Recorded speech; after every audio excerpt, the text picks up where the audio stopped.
Siapakah yang akan membayar Pi saat open mainnet?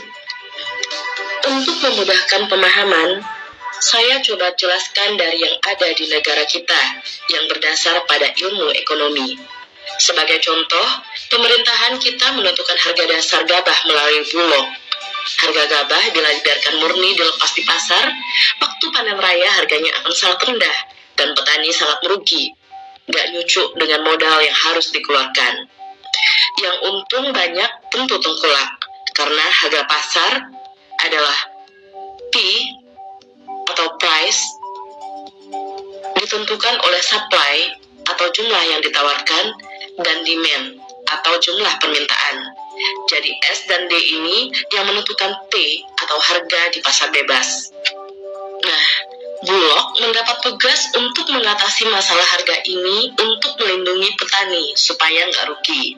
Tetap ada semangat untuk bertani dan masyarakat masih mampu membeli beras dan tengkulak pun masih mendapat untung. Karena itu diterapkan harga dasar gabah sama pemerintah melalui Bulog.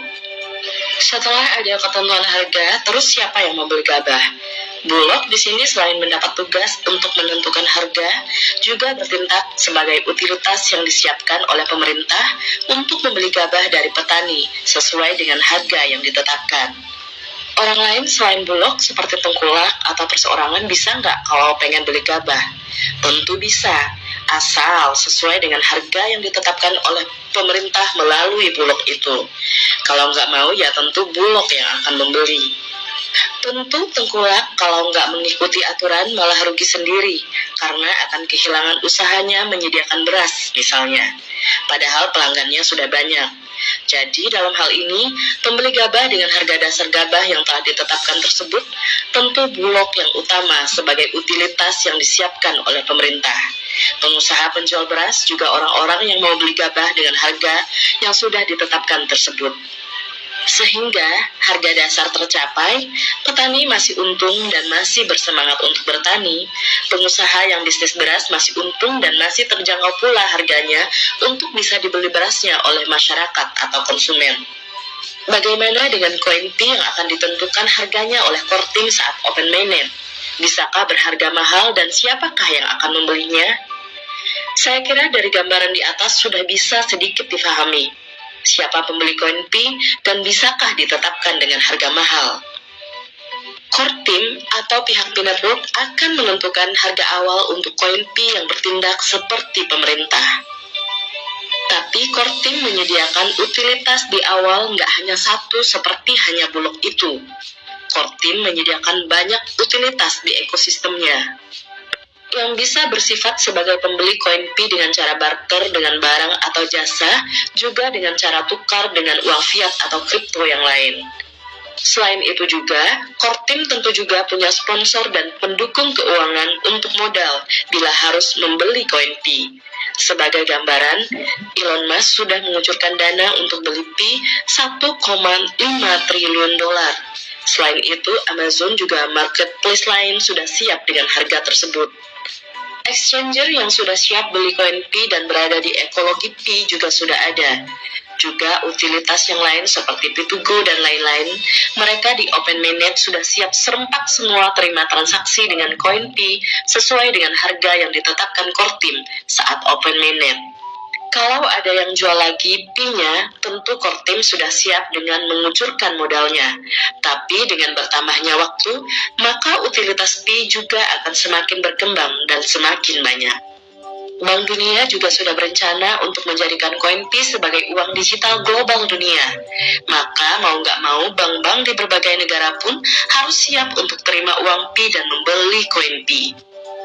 Ini juga karena adanya fungsi koin Pi sebagai koin transaksi yang simple, cepat, dan faktor keamanannya juga sifat transparansinya membuat sangat diperlukan untuk transaksi yang besar.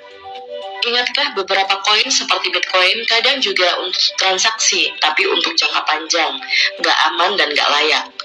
Pi karena sebagai koin digital punya keunggulan tersebut akan sangat diperlukan di dunia perdagangan di semua lini, dari kelas murah sampai kelas super mahal, dari barang kebutuhan sehari-hari sampai barang tambang, manufaktur, travel, aneka jasa, dan lain-lain.